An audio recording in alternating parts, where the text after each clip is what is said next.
നമ്മുടെ പെസഹ കുഞ്ഞാട് അറുക്കപ്പെട്ടിരിക്കുന്നു. നമ്മുടെ കർത്താവായ യേശു പതിനായിരങ്ങളിൽ ശ്രേഷ്ഠനാണ്, സുന്ദരനാണ്. എന്നാൽ കാൽവറി മലമുകളിൽ യേശു തകർക്കപ്പെട്ട് കിടക്കുമ്പോൾ, അറുക്കപ്പെട്ട കുഞ്ഞാടിനെ പോലെ, ആ ശരീരം ഉഴുമുചാലുകൾ പോലെ കീറപ്പെട്ട് കിടക്കുമ്പോൾ, തിരുവെഴുത്ത് പറയുന്നു, കാണുന്നവർ മുഖം മറച്ചു കളയത്തക്കവണ്ണം യേശു അതിനിന്ദിതനായിരുന്നു. കണ്ടാൽ ആഗ്രഹിക്കത്തക്ക സൗന്ദര്യമില്ലാത്തവനായി, അർദ്ധനഗ്നനായി യേശു ക്രൂശിൽ കിടക്കുകയാണ്. പ്രിയപ്പെട്ടവരെ, അന്ന് ആ ക്രൂശിൻ ചുവട്ടിൽ എല്ലാവരും മുഖം മറച്ചു. അവനെ നോക്കാൻ ആർക്കും കഴിയുമായിരുന്നില്ല. അത്ര സൗന്ദര്യം ഉണ്ടായിരുന്നില്ല ആ കാഴ്ചയ്ക്ക്. എന്നാൽ ഇന്ന് പകൽ നമുക്ക് ഓരോരുത്തർക്കും പറയാൻ കഴിയും, എൻ്റെ സൗന്ദര്യം അറുക്കപ്പെട്ട കുഞ്ഞാടാണ്.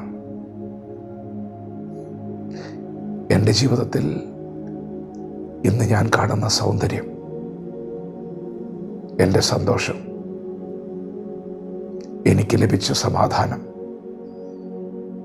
എനിക്ക് ലഭിച്ച അഭിവൃദ്ധി, മാന്യത, ഇതെല്ലാം ആ കുഞ്ഞാട് അറുക്കപ്പെട്ടപ്പോൾ ലഭിച്ചതാ. പ്രിയപ്പെട്ടവരെ, നമുക്ക് മറക്കാൻ കഴിയുമോ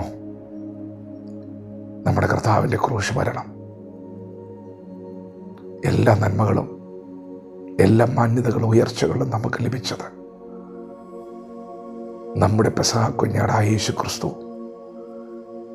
അറുക്കപ്പെട്ടപ്പോഴാണ്. പ്രിയപ്പെട്ടവരെ, നമ്മുടെ കർത്താവ് കഷ്ടപ്പെട്ടത് ഒരിക്കലും നിങ്ങളെ നഷ്ടപ്പെടുത്താൻ വേണ്ടിയല്ല. അവൻ കഷ്ടപ്പെട്ടത് തിരിച്ചു പിടിക്കാൻ വേണ്ടിയാണ്, ഒരിക്കലും നഷ്ടപ്പെടാതിരിക്കാൻ വേണ്ടിയാണ്, നിങ്ങളെ സ്വന്തമാക്കാൻ വേണ്ടിയാണ്. യേശു പറഞ്ഞ വചനം നിങ്ങൾ കേട്ടിട്ടുണ്ട്, എൻ്റെ അടുക്കൽ വരുന്നവനെ ഞാൻ ഒരു നാളും തള്ളിക്കളയില്ല.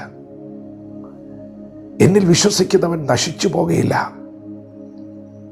ഞാൻ ഒന്നിനെയും കളയാതെ ഒടുക്കത്തെ നാളിൽ ഉയർത്തെഴുന്നേൽപ്പിക്കും. എൻ്റെ കയ്യിൽ നിന്ന് അവരെ പിടിച്ചു പറിക്കാൻ ആർക്കും കഴിയില്ല. ഞാൻ അവരെ അനാഥരായി വിടുകയില്ല, ഞാൻ അവരെ ഉപേക്ഷിക്കില്ല.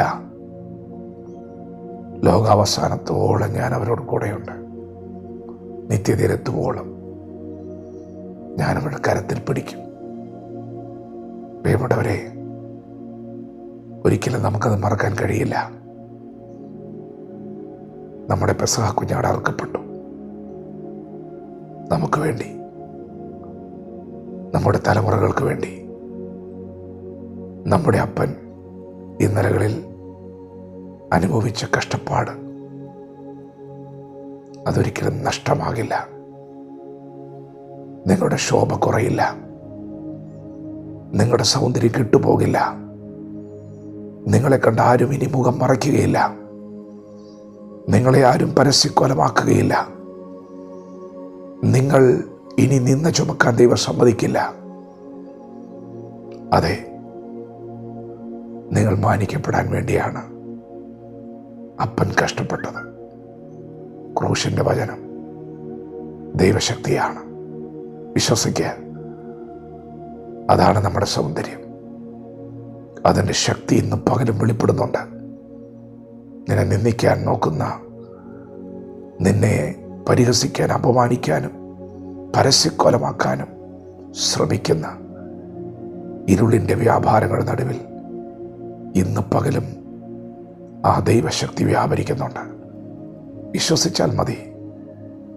എനിക്ക് വേണ്ടി എൻ്റെ അപ്പൻ കഷ്ടപ്പെട്ടു എന്ന് അറിഞ്ഞ് ഒന്ന് ഏറ്റെടുത്താൽ മതി. ബാക്കി വചനം ചെയ്യും. ദൈവത്തിൻ്റെ ശക്തി പുറപ്പെടും.